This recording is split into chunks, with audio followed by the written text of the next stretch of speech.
What's good, you guys?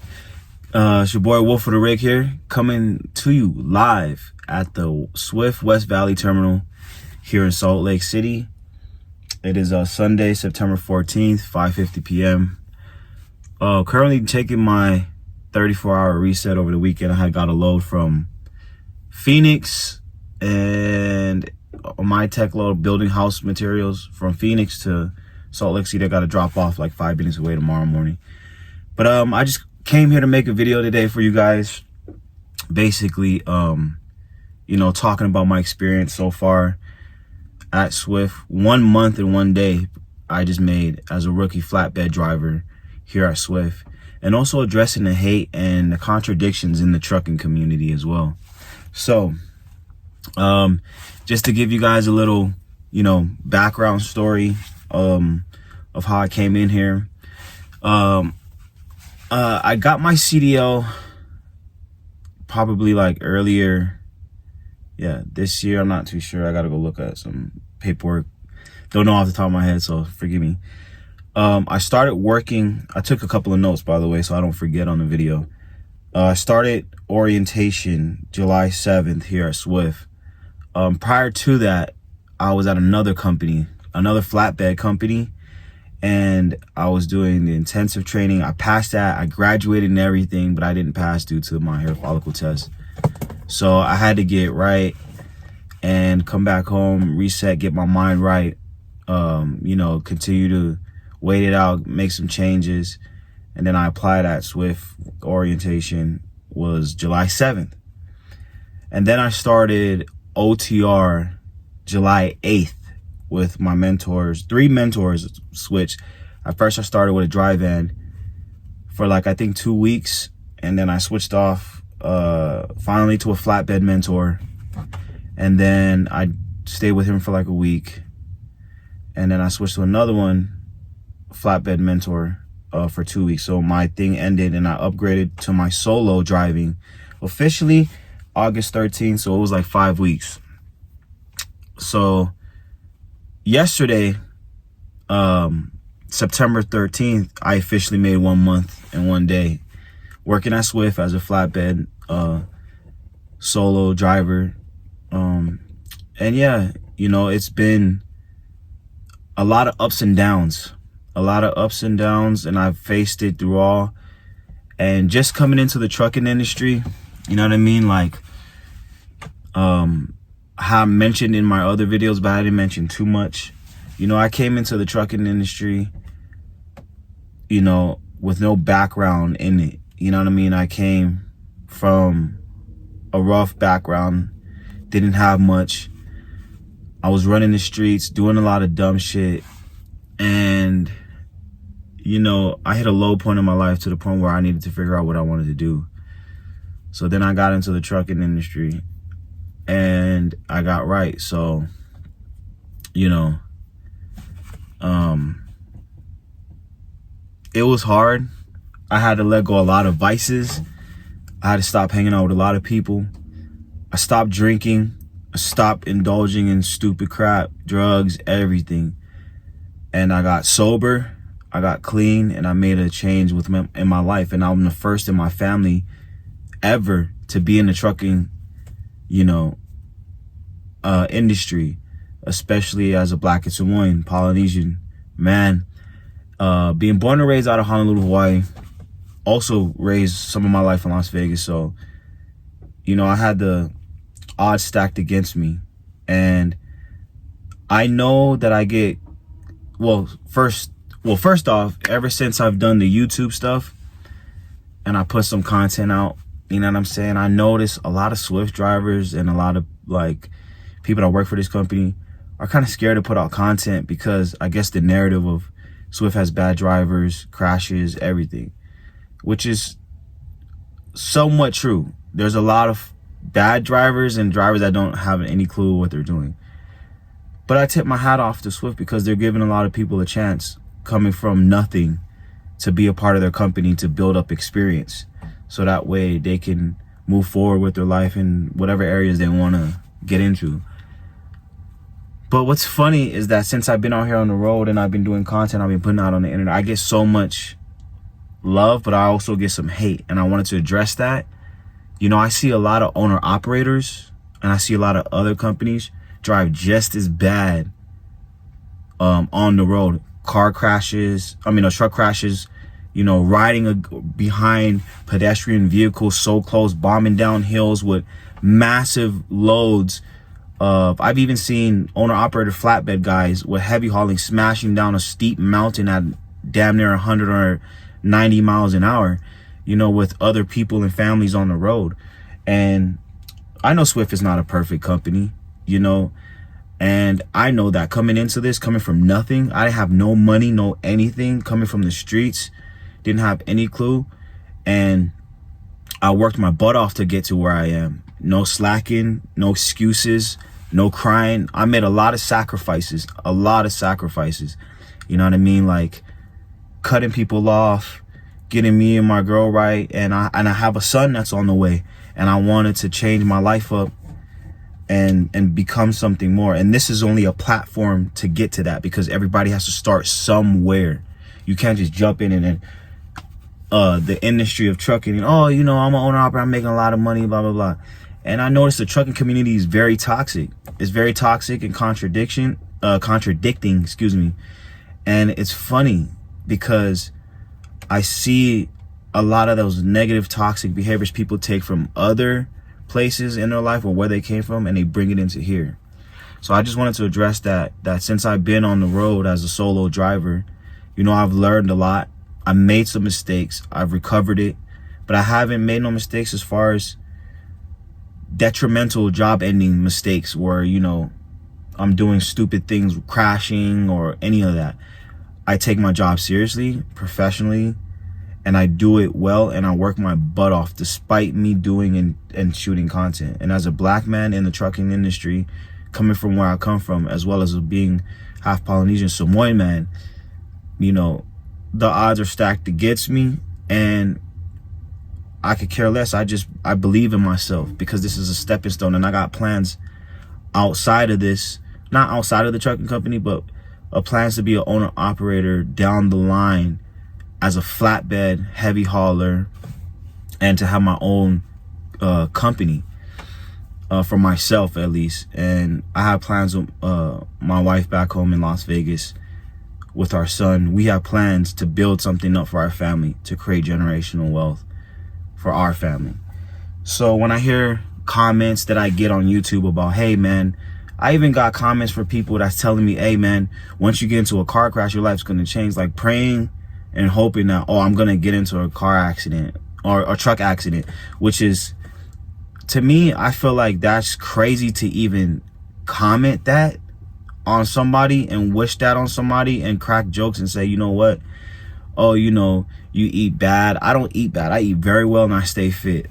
And I get these negative comments online, and I feel like a lot of Swift drivers who do work hard, who aren't the statistic of crashing, making dumb mistakes, you know, who made minor mistakes but never major mistakes that make the company look bad.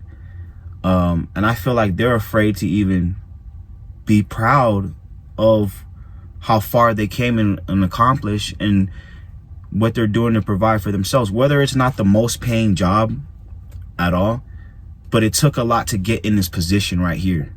It took a lot of sacrifices, and a lot of times people take that for granted and they try to throw shade at it. They try to, what is that saying? Throw stones when they live in a glass house, and they contradict. And whether you drive van, flatbed, or you work at Swift, Schneider, or whatever other company that's a mega carrier starting out to recruit guys people out of CDO school, that is a big win, because given where people come from and their backgrounds and the struggles they face and the sacrifices they made to get there, you know, you gotta respect it. You know what I'm saying? And for some people who do want to stay in these mega carriers, for everybody that says, you know, they don't pay well, you shouldn't stay there, that's their own choice. For me, I'm not doing that. I'm just here to build up my experience, learn a lot that I can, and then move on and move forward with the plans that I got with me and my family.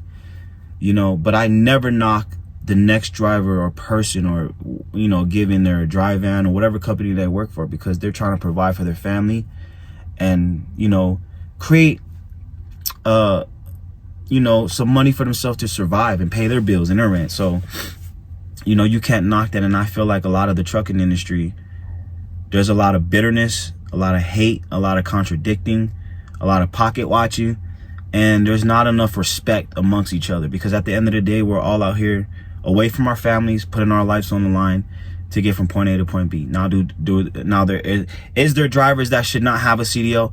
I definitely agree.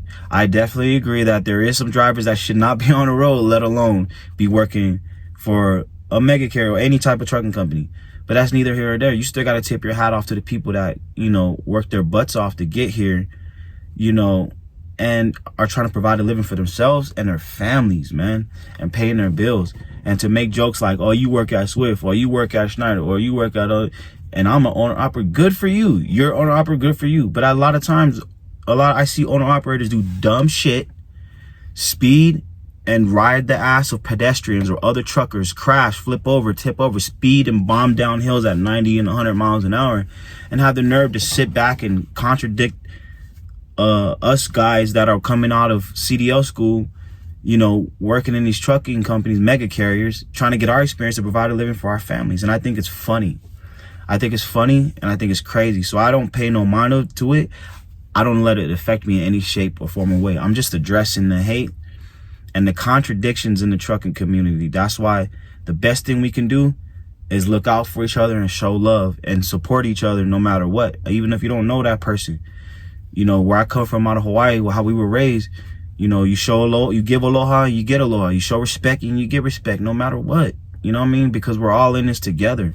We're all working to build a life and provide for ourselves and our loved ones around us. And there's so much going on in this world. The least we can do is look out for each other. So, you know, so my journey here at Swift has been amazing, and it's also been challenging. But that's life. Nothing is going to be perfect. But like I said, I just made 1 month and 1 day yesterday, September 13th, and my birthday is on September 26th. So I'm excited, and I'm just thankful to be here, because I came a long way to get here to where I am. And a lot of people try to downplay that because, oh yeah, you work at Swift, or you work at Schneider, or you work at CR England, or whatever. It doesn't matter. People work their butts off. If people only knew what it takes to get through. See, for me, before I get into that, see, for me, how I got my CDL, I didn't go to a trucking carrier to go to use their academy school. I didn't go through them. You know what I mean? I went and got a grant myself through the state. I had to do some research. I didn't have $3,000 laying around, and I damn sure didn't want to owe the trucking carrier money and be signed to them contract wise for a year. So I went and did that. I figured out some information. I got it, and I was able to get a grant. Then I went to CDL school. I didn't have no idea. And I went to CDL school in Las Vegas, Nevada, OTR, over the road. I didn't have no idea about the trucking company, or let alone semi-trucks itself. And I worked hard. I stayed up endless nights, learning every inch and aspect of the truck, you know, making sure that I know what I'm doing behind the wheel, so that prevents myself from getting killed and innocent people on the road. You know what I'm saying? So I worked my butt off. And after that, you know, did my training on the 7th. Did orientation July 7th, started OTR July 8th, upgraded August 13th. For 5 weeks I was on the road, 3 mentors. September 13th, which was yesterday, and I made 1 month. So I'm just thankful. And I'm blessed to be in this position that I am now. And I run about 3,500 miles a week. So I run hard as a flatbed, and I take it very seriously. And for me, being half Samoan, you know, we go hard.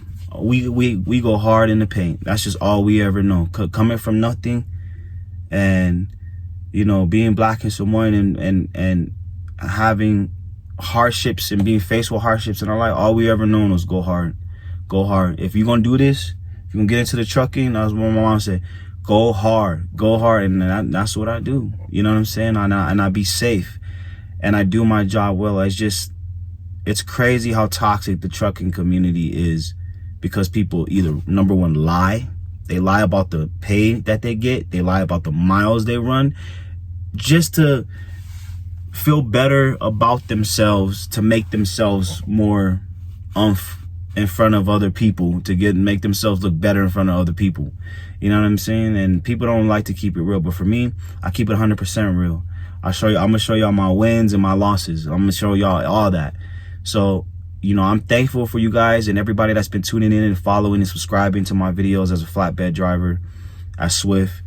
And like I said, I'm only using this company as a stepping stone to get to where I need to be, because nobody comes into it having it all, unless you're a trust fund baby. You know what I'm saying? Unless you're rich, unless you got, you know, you're rich with connections. But for those like me, for everybody like, for, you know, average everyday people like myself that come from nothing, that worked hard to get here, we got to feel proud to make it here. Whether you work at Swift, CR England, CSRT, I don't know how you say that right, Prime, Schneider, whatever. You know, I tip my hat to all truckers, dry van, flatbed, whatever, because we've came a long way from our personal journeys in our life to provide a living and change for ourselves and those around us.